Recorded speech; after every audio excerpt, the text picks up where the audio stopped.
Thank you so much for coming out, for sharing this evening with me where I actually take some solo music out of the practice room and actually get to play it for people. So you actually keep my sanity a little bit, that I'm not just playing for myself all the time. So this recital is, I titled this Inspirations because it hits a lot of things that were inspirations to me along the way in my musical journey, but also, you know, some of the instruments that I have had in my development as well. So I wanted to start this whole recital with kind of the very first step for me in my musical journey was learning how to hold sticks correctly and learning good technique. And the vehicle for doing that oftentimes is rudimental snare drum. And so you see up here I've got 3 different drums. I'm going to play a little bit of a few different things for you, but things that I wrote myself, but also I'm going to start out with one here that's not in your program that is inspiration for the second piece. So this is The Downfall of Paris.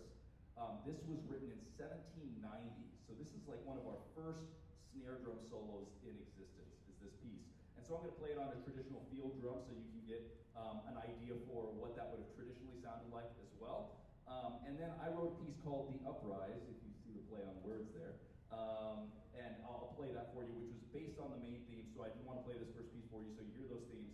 So here is The Downfall of Paris by John Emerson.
Taking new places. This is an arrangement that I did here. I better talk to the mic. So that we get some live feed action going on here.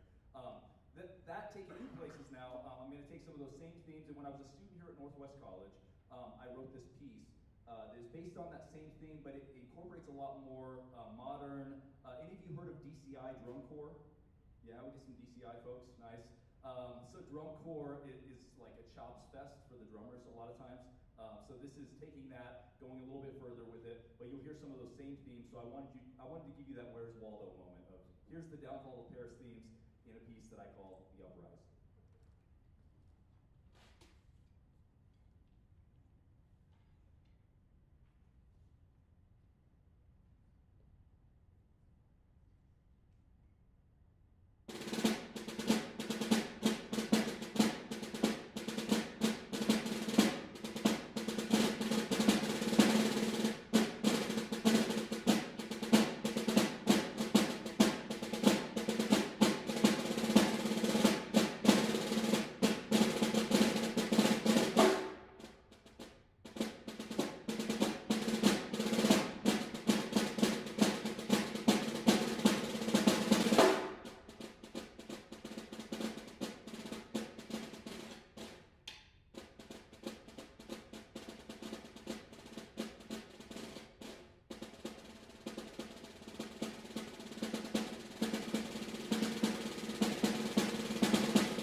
Okay, so I hope you found some of the themes in there that were present. There were several, but for the most part, the big addition was, at the time I was a student here at Northwest, I was getting into a lot of what's called hybrid rudiments, which are the standard traditional rudiments, but we kind of combine them in different ways. We create these things called hybrid rudiments, which is what drum corps is based on heavily. And so this next piece is going to take that even further. And one of my big musical adventures in my life was playing in this band and starting this band, Righteous Vendetta, this rock band. Yeah, I got some woos. There was a woo there. Yeah. So this piece is one that I wrote about the time that we were writing some pretty crazy music for that band. And this was originally dedicated to that same kind of tenacity. So just to break down kind of how that band wrote some music when I was a member is we would have rehearsals, but oftentimes one of the guitarists would write a riff, write an idea. The vocalist would come up with a vocal line based on a lot of kind of poetic lyrics that he had been writing and sketching out. But a lot of times we would have these little sketches of things, and they would send a little recording of something to me. I would then write that section on drums and really come up with it. And a lot of times it was things I could not play. I was writing things to then learn and practice and be able to do them, and it was a way for me to get better along the way. And so I wrote this piece with that in mind. There are some rudiments that I absolutely could not play and things I absolutely could not do in this piece when I was writing it, and the idea was, as I'm writing it, I could learn how to play it. So here is Vendetta.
So there's your big technique exhibition of the night.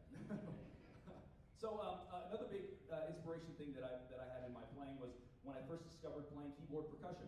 My brain, as learning to play drums early on, was not geared towards even thinking melodically. I was thinking rhythmically, and so it was really weird for me to just transition to having to go higher notes to the right, lower notes to the left on a xylophone or marimba. And so this, for me, was a whole new thing that I hadn't really explored until actually, in high school I played some keyboard music, but it was primarily to learn all-state etudes. And so when I got to college is when I actually had to start learning some keyboard solos. And one of the big things that we have students doing right off the bat is learning two mallet solos. And the big source of repertoire for two mallet keyboard solos is ragtime xylophone music. It's from the early 1900s. Much of the music written for xylophone is actually this ragtime style. I think it was actually probably had to do with the fact that this instrument was becoming popular for the concert hall stage at the same time that ragtime music was getting popular. And so with that overlap, we started having a lot of ragtime music played on this instrument. And so this piece is written from early 1900s. This instrument is also from the early 1900s. This beautiful instrument is a Deegan Artist Special Xylophone, which in the 1920s was the hip instrument to have. This is what you wanted on the stage if you were a solo xylophonist. And the beautiful thing about this instrument is that it's got these bars on it called old growth rosewood bars. It's the type of wood it's made out of. And it was rainforests that were very, very old, these trees that had grown a long time, and had gotten really dense. And so when they were harvested and the wood was taken from these trees, the wood is super, super dense. Not like the new marimba over there. It was really, really dense, which allowed for great durability, which is why I'm able to play on it tonight, and it's 100 years old. But it also gave it this very warm sound compared to a lot of the modern rosewood xylophones that we hear. So special thank you to the Northwest College Foundation for having these bars tuned for a concert we did last semester, or last year I should say, of ragtime xylophone music with the percussion ensemble here. But I did want to dip into that repertoire a little bit here for you, and I do want to introduce Dr. Andrey Gonçalves, who's going to be joining me on bass. Yeah, give it a hand for Andrey. So this genre is supposed to be really fun. It's not supposed to be super serious. So you had a technical exhibition a little bit. This is supposed to be something that is hopefully puts a smile on your face and is supposed to be kind of cartoony in nature. So here is the Ragtime Robin.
I'm my own roadie. Give me a second.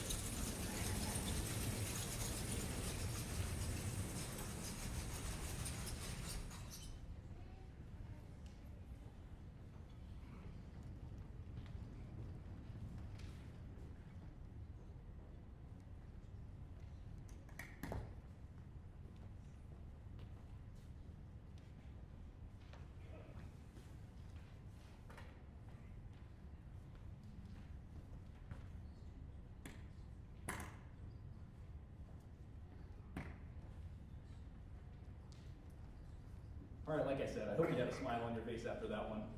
The xylophone is a very Looney Tunes kind of characteristic instrument, and so that genre fits that instrument perfectly. If I was to try to play this piece I'm about to play on marimba on xylophone, it'd be like the most ridiculous thing. It'd be way too funny for this series of a piece. So that was ragtime xylophone music, and that was some of the early true mallet music I played was ragtime xylophone music. And this is now stepping into 4-mallet repertoire. And this piece of music is, when I heard it the first time, this instantly became one of my favorite pieces of music ever. Not just pieces of music that I could maybe play on marimba, but this piece was written for a film. It's from the movie by the same name, Merry Christmas, Mr. Lawrence. It featured David Bowie from 1983. It was this movie where David Bowie's character they're British soldiers that are locked in a World War II Japanese prisoner of war camp. And David Bowie's in the film, but also the composer, I did not know this until I was researching this, but the composer, Ryuichi Sakamoto, he actually is also in the film. I didn't know that he was acting in this, but so there are 2 musicians as roles in this film. But this piece is originally for piano, and on 4-mallet marimba, I only have access to 4 notes at the same time. So I can't go like this, unfortunately. So in making a marimba rendition of this piece, I had to take some notes out and decide which ones were really critical to keep. And so this is my arrangement of the piano score for Merry Christmas, Mr. Lawrence.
Isn't that a cool piece of music? Man, I love that one. Thank you. So it fits really well on this instrument too, because piano has the ability to use a pedal and pedal down and hold notes for some of the long note moments. Marimba just has really good resonance to be able to hold some of those long notes, which is really nice. And so that was a 4-mallet marimba piece. This one's maybe a little bit different vibe, 4-mallet marimba piece. One of my big inspirations early on was jazz. And jazz harmonies, I play jazz drum set a lot, but just jazz, the sound of the music in general, and the chords, and the overall approach in jazz really appealed to me early on. My dad was a jazz trumpeter as well, and so I remember seeing him play jazz growing up as well, and so that genre of music to me holds a special place. But there's some composers out there who have taken Western art music tradition and mixed it with jazz tradition, and have made kind of this art music jazz, if you want to call it classical approach, but with jazz harmonies. The composer Paul Lansky is really known for this, and this is a piece called Hop. There are three different hops that he wrote. I won't bore you too much with the history on this, but the first hop he wrote was for violin solo with marimba, so it was a duet. Second hop is a really difficult piece of 4-mallet marimba repertoire, and this is the third hop, which was actually my favorite of the three.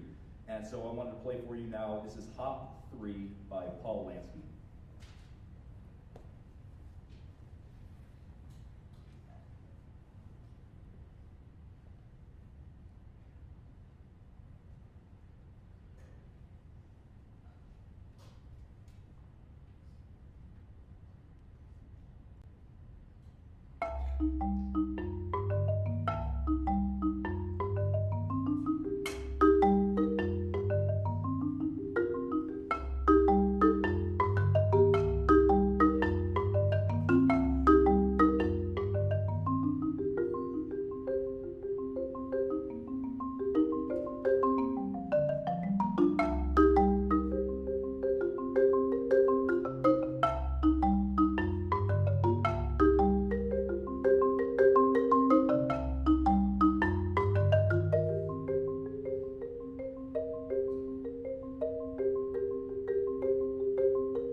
got the beast of the four mallet piece out of the way. We're good.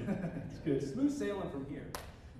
So yeah, that piece, you can hear, those of you who are tuned to jazz at all, you might have heard some chords and some sounds that you are used to hearing, and maybe the odd time signatures had a little something to do with that too, throwing in a little bit of, if you started trying to tap your foot to the beat, you probably got a little lost at some point, right? Yeah. So that was four mallet marimba training, and I didn't start playing four mallets until I was a junior in college. I was done with my time at Northwest. I was a student at the University of Wyoming, and that was the first time I ever picked up four mallets, and I think that dominated the next 2.5 years of my schooling because I was trying to get into graduate school. So I was practicing this instrument nonstop, so I could put down a decent audition on four mallets. And I kind of got tricky, and I tried to like book in my audition. Like that was, the four mallet stuff was always right in the middle, so that I could just be like, yeah, chops, look at all the snare stuff. And then sneak in the four mallet, and then end with drum set. Like, yeah, but look at this other cool thing that's at the very end. But when I was in my master's degree is when I started feeling like if you put a four mallet marimba piece in front of me, I can figure it out. I felt like I had gotten all the techniques down that I needed to get down. So that only took 3.5 years to get to that point. So if you have not started an instrument yet, it is not too late. You can do it. That me figuring this instrument out is definite excuse for you to go pick up that instrument that maybe you've been wanting to try out. So this next piece I'm going to play for you, I'm going to bring Dr. Andrey Gonçalves back out on the bass. Yeah, one more time for Andrey.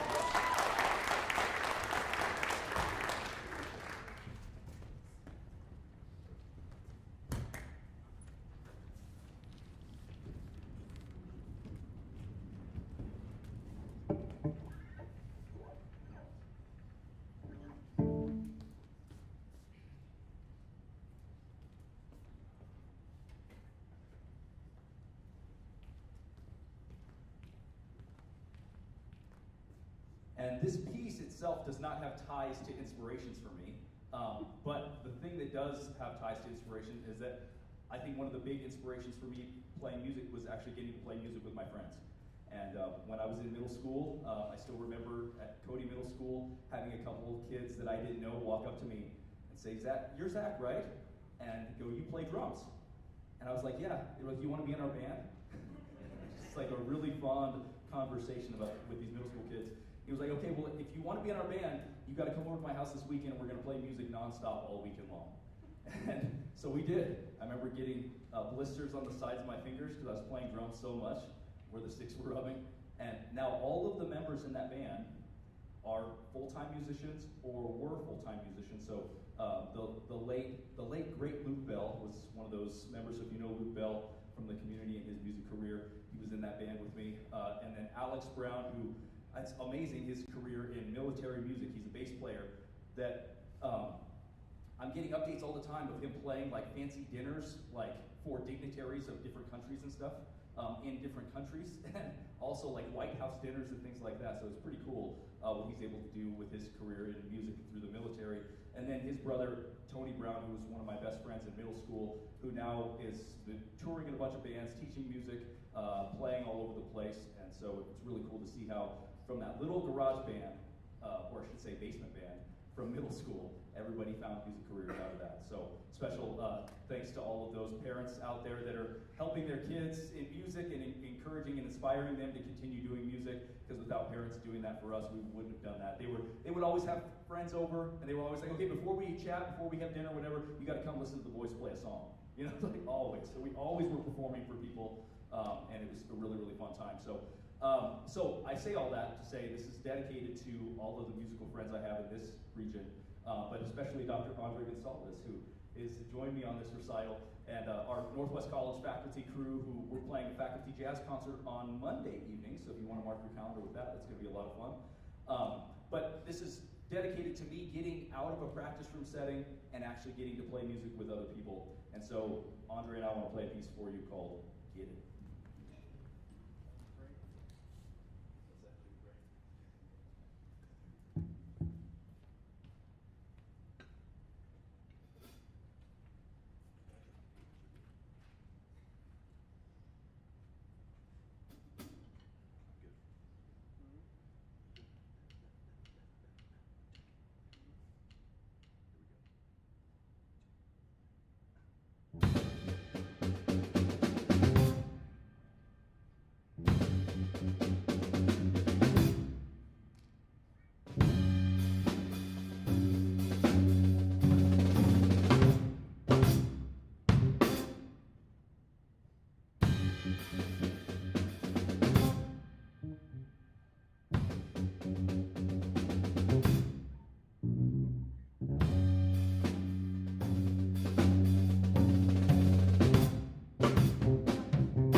flies when you're having fun. This last piece is to finalize the inspirations theme of this. I wanted to do something that was for drum set that featured a lot of my drum set inspirations, because this was really kind of the instrument that got me really excited about percussion in general, was playing the drum set. And so I wrote a piece. This is fresh ink. This was completed last week. Well, it was in the works a long time. This was not a short run thing where I just decided I would write a piece. No, this took a long time to write this, but it was finished this last week. And so this is a piece called Alpha and Omega that features kind of the beginning of my drumming roots with some of my early drum favorites, all the way to guys that I look up to right now. And so one of the first drummers I was ever really interested in was John Bonham of the band Led Zeppelin. So if you know the band Led Zeppelin, you undoubtedly know about their drummer John Bonham. And he was known for these triplets that he would do. Let me just show them to you real quick.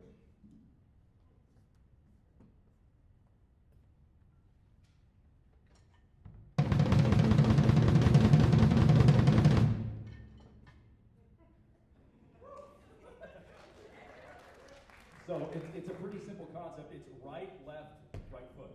Right, left, right foot, just really quick. So it's basically like you're going to octopus mode and you're adding a third limb. So instead of just trying to play fast this way, you add a third limb and now you've got the ability to go even faster in theory. So you're going to hear a moment of that. So that's the John Bonham moment. You're going to hear moments from drummers like Buddy Rich. Buddy Rich, I transcribed this Buddy Rich drumming lick off the DVD when I was in high school, and he was doing this really cool crossover pattern that I hadn't really seen before, and it was just really cool. I think it was mostly cool to watch, not just cool to hear, but cool to watch. And so I stole, or partially stole, one of the Buddy Rich licks that I really like for a moment in this that you'll see. Also, the drummer Aaron Spears, who passed away here this last year, he was like the goat of gospel drumming. And I grew up playing in church. That's kind of where I had my roots. First time I played in church, I was 6 years old, and I was too small to see over the drum shield. They had made like a drum shield made out of wood, and they put carpet on the inside of it, and so it wasn't glass like the nice plexiglass ones you see today. So I couldn't see over the top of it, and I thought I was just practicing with our family band before church one time, and then all of a sudden we played the music, and then I heard there was a lot of clapping and worshiping. I'm from a Pentecostal church, so there's lots of worship, and so I peeked around the cage, and the whole church was there. We had just like seamlessly gone from practicing this song to the first song of worship service, and people didn't really recognize who was back there playing the drums, and so that was my first moment of actually playing live for anybody who was on this instrument. So Aaron Spears, you'll hear some gospel choppy licks from Aaron Spears. Also, this talking about the Alpha and Omega, the A to Z, beginning to end. There's a drummer now that I'm a little bit more into than maybe some of the earlier drummers. This drummer named Jojo Mayer, who does a lot of this breakbeat drumming stuff. So if you know the genre drum and bass, this is some of that. So you're going to hear some really fast groove stuff in this solo as well. That's the Jojo Mayer drum and bass influence. Also learning some different styles and learning Latin grooves and learning Brazilian samba. So you'll notice there's a moment where there's a solo over the top of a samba ostinato in the feet. Other figures. Hold on, I'm missing somebody. Oh, the drummer David Garibaldi. He drummed for the band called Tower of Power. And he was a groove machine. He could just keep the same groove going without feeling the need to do some cool or showy drum fill. He would just lock in this groove. And so there's the main theme of this piece. Once again, don't try to tap your foot. It's in 13, 16 time signature, so you will hurt yourself. But he would do these grooves that weren't centered around a backbeat. So it wasn't these grooves where you could clap your hand to like where the snare drum falls. You know, it was something that was a little bit more obscure. And so that really inspired me, his sound for grooves and the sounds he was getting on the drums. And so the main theme is some David Garibaldi. So here is Alpha and Omega. I do want to say a couple big thank yous. My wife, who couldn't be here tonight, she's caring for some sick kiddos. She made some amazing cookies out there, so you might want to grab some cookies before you take off. I do have CDs on the table out in the front as well. That was my last solo album, and so if you want one of those, you can leave cash or Venmo or write a check real quick, whatever. There's some QR codes you can just Venmo or PayPal right there if you want to grab one of those. I am a little bit under the weather myself, and so just to try to keep everybody safe, I'm going to kind of not be out front hanging out. I'll be up here on stage though, so if you want to come and take a look at any instruments, feel free, come and say hi. I'll just be kind of hanging out up here, but thank you so much for coming out. This is Alpha and Omega.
Thank you so much, everybody. Grab cookies on your way out. If you want a CD, grab one.